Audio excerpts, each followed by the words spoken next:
Well, down, down, down, down, down, down, huh? Bad news.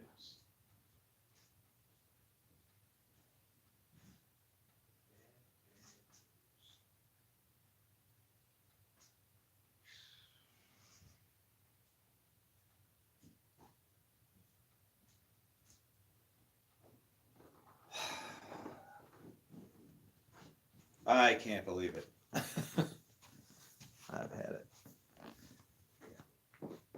Well, guys, bless the guy who can't read.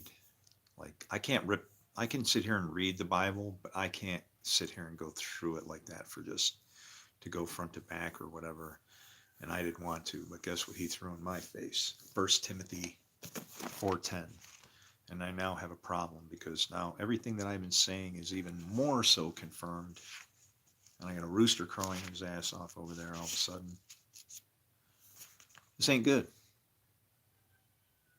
This is not good at all. This is a trustworthy saying that deserves full acceptance. Okay? That's what 4:9 says. Maybe that's Formula 409. I don't know, but we're going to clean house at this shit.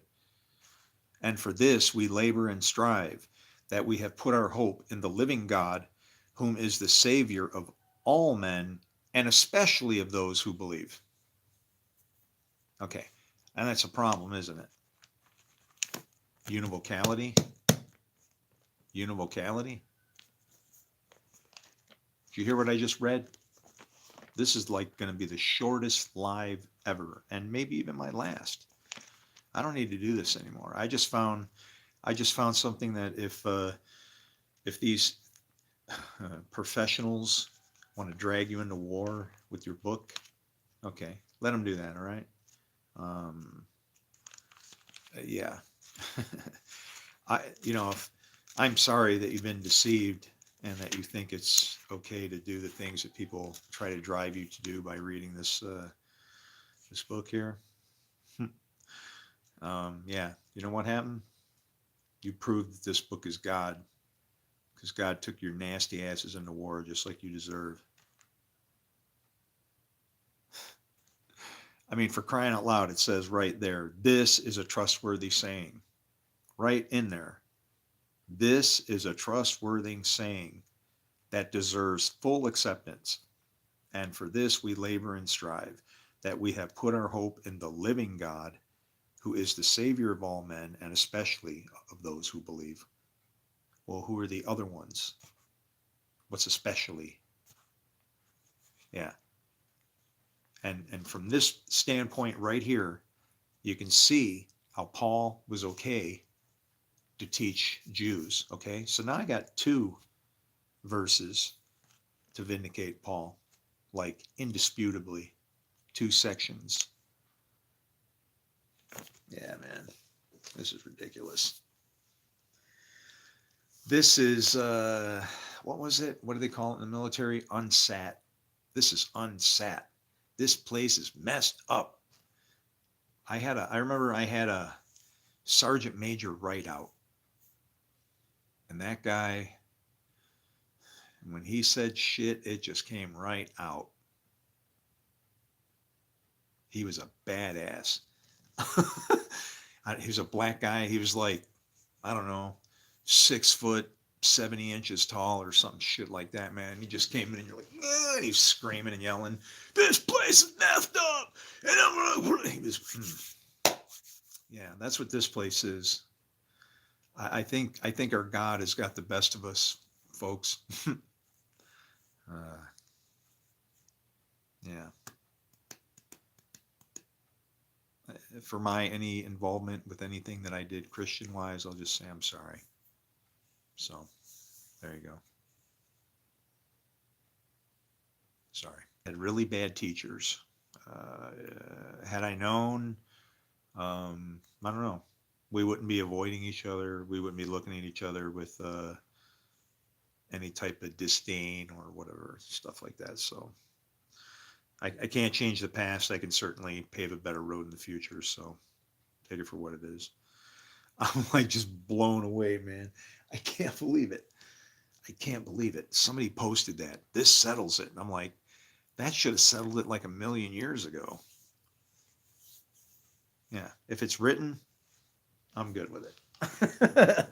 if it was written and good enough to be starting wars and strife and destroying the place over, then guess what?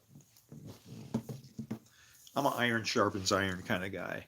If I want to find my answers, I find them in the book. If it seems like I'm fighting and doing shit wrong, then I look in the book to see, am I fighting and doing shit wrong? And typically I'll find out that I am. But I guess I'm not a normal person. I actually trust God, like fully. But I also understand that He's not here, okay? He's not here. We are. And if we want Him to be here, we have to be willing to let Him, use the vessel kind of thing.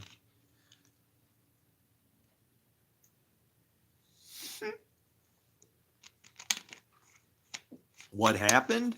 I just read the verse to you. Jonah, check this out, man. This is bullshit. Oh, I'm like, you don't want to know what I'm thinking right now?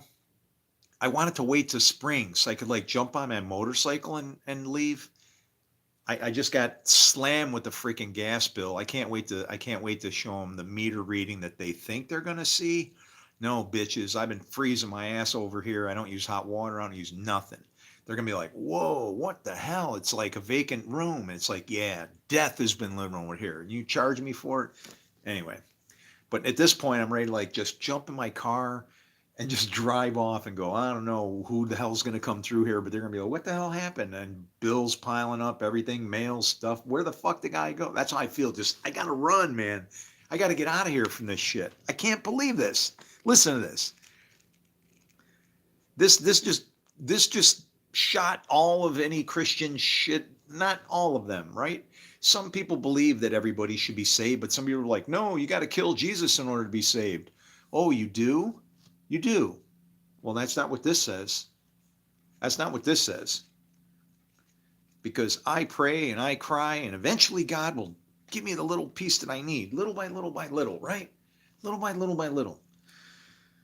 I'm just in a hurry. I don't want to see people suffer, but this is it, man.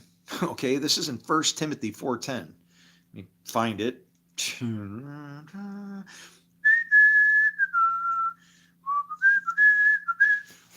5 years later.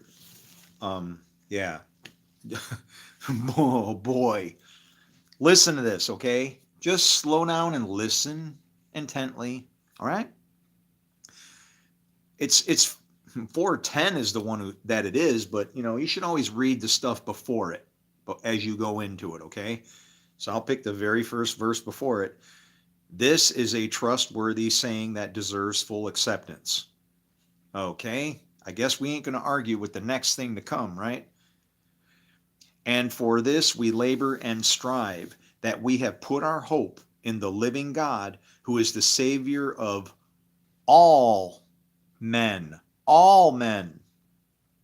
and especially of those who believe. And especially of those who believe?